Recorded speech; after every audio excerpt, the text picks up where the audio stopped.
حسین ہے، میں ذرا اور نیچے آ جاتا ہوں، امام حسین کے بیٹے امام علی زین العابدین.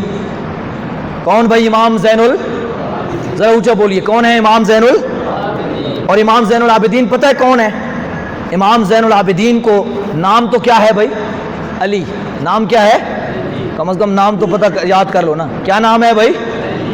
زین العابدین آپ کا لقب ہے، عبادت گزاروں کی زینت. کیا معنی بنتا ہے؟ عبادت گزاروں کی.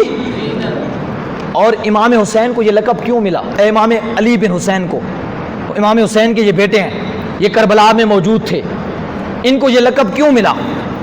آپ ایک دن میں 1000 رکعت نفل پڑھتے تھے روزانہ.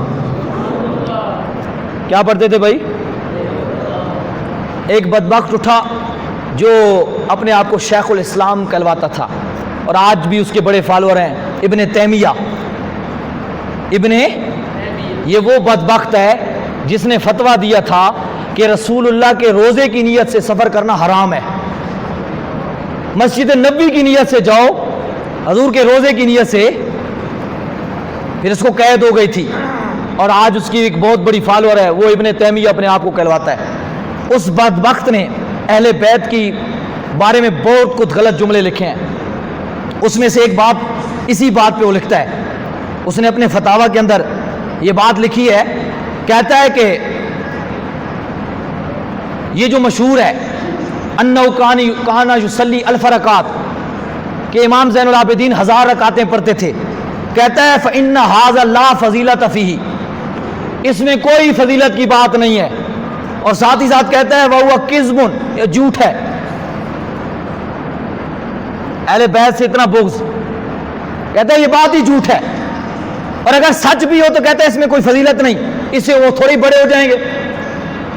اب سمجھیے گا اس کی اس بات کی غلطی سمجھیے گا کہ کیا یہ بات جھوٹ ہے یا سچ. اندر امام زین العابدین کے زندگی کے بارے میں لکھتے ہوئے انہیں بات لکھی ہے. آپ فرماتے ہیں علی بن حسین ابن علی بن ابی طالب زین العابدین سمی بذالک لأنہ کان یصلی کل یوم 1000 رکعات. یہ پتہ ہے جس کتاب کا میں حوالہ دے رہا ہوں، یہ وہ کتاب ہے جس کے ذریعے ہم حدیث کے راویوں کو پرکھتے ہیں، اور پھر جب راوی کو پرکھتے ہیں کہ کیسا تھا، پھر راوی جب پرکھا جاتا ہے تو پھر حدیث پہ حکم لگتا ہے کہ یہ حدیث صحیح ہے یا ضعیف ہے، اس حدیث پہ عمل کیا جائے گا یا. یہ اس امام کی بات کر رہا ہوں. انہوں نے امام زین العابدین کے بارے میں لکھا کہ امام زین العابدین کو زین العابدین کیوں کہا جاتا ہے؟ اب فرماتے ہیں اس لیے کہا جاتا ہے کہ وہ 1000 رکعت پڑھتے تھے. وَسَارَ فِي رَكْبَتَيْهِ مِثْلَ صَفِنَاتِ الْبَعِيرِ، بعیر، اونٹ کو دیکھا ہے کبھی؟ سارا لٹھا ہے اسی اونٹ کے گھٹنے دیکھے ہیں؟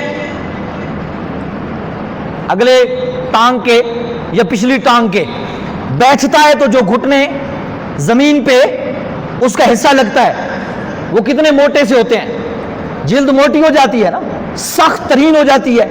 تو آپ فرماتے ہیں امام زین العابدین کے گھٹنے اونٹ کے ان سخت ترین گھٹنوں کی مثل ہو گئے، اتنی عبادت کر کر کے. اتنی زیادہ آپ عبادت کرتے تھے. 1000. اب ابن تیمیہ کہتا ہے یہ بات ممکن نہیں ہے کہ بندہ ایک دن میں 1000 پڑھ لے روزانہ، یہ انسان کی طاقت کے برخلاف ہے. تو آج کے بدبختوں کی طرح اس کو کرامت سمجھ ہی نہیں آئی.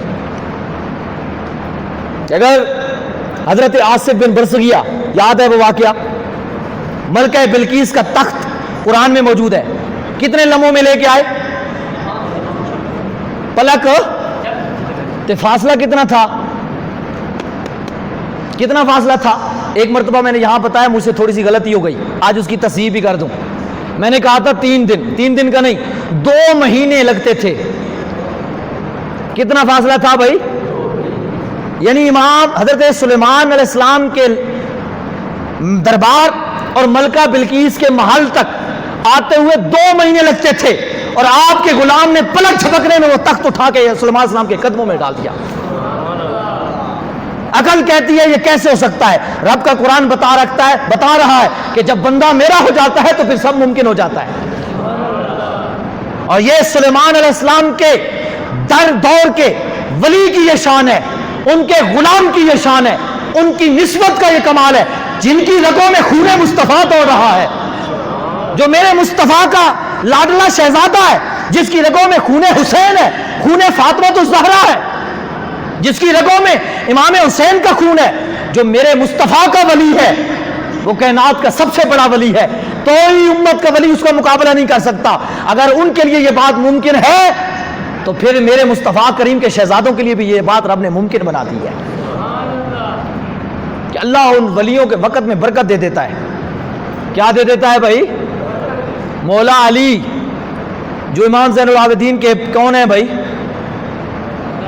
دادے ہیں۔ کون ہیں بھائی؟ دادے ہیں۔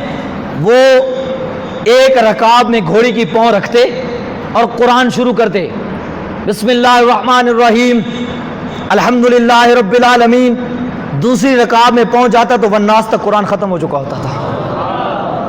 اب بتا، عقل کہتی ہے؟ عقل مانتی ہے؟ عقل نہیں مانتی، لیکن حضور کا غلام مانتا ہے۔ صحیح عقیدہ رکھنے والا مانتا ہے، کیونکہ یہ حدیثوں میں آیا ہے، صحیح حدیثوں سے یہ بات ثابت ہے۔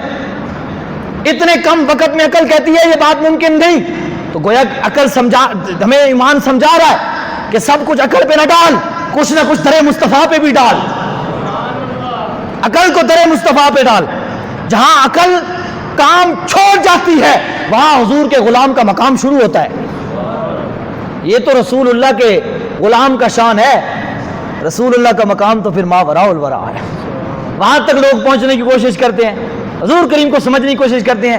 لوگ کہتے ہیں سرکار یہ ہو سکتا ہے، یہ نہیں ہو سکتا، یہ کیسے ہو سکتا ہے، تو کون ہوا، کیسے اور کون اور کیا؟ تو رسول اللہ کے غلام کی شان کو بھی نہیں سمجھ سکتا، مصطفیٰ کریم کا مقام تو ماوراء الورا ہے۔ یہ شان ہے خدمت سرکار کا عالم، یہ شان تو حضور کے نواسوں کی ہے، مصطفیٰ کا مقام تو بہت بلند ہے۔ امام زین العابدین، یہ میں ان کی بات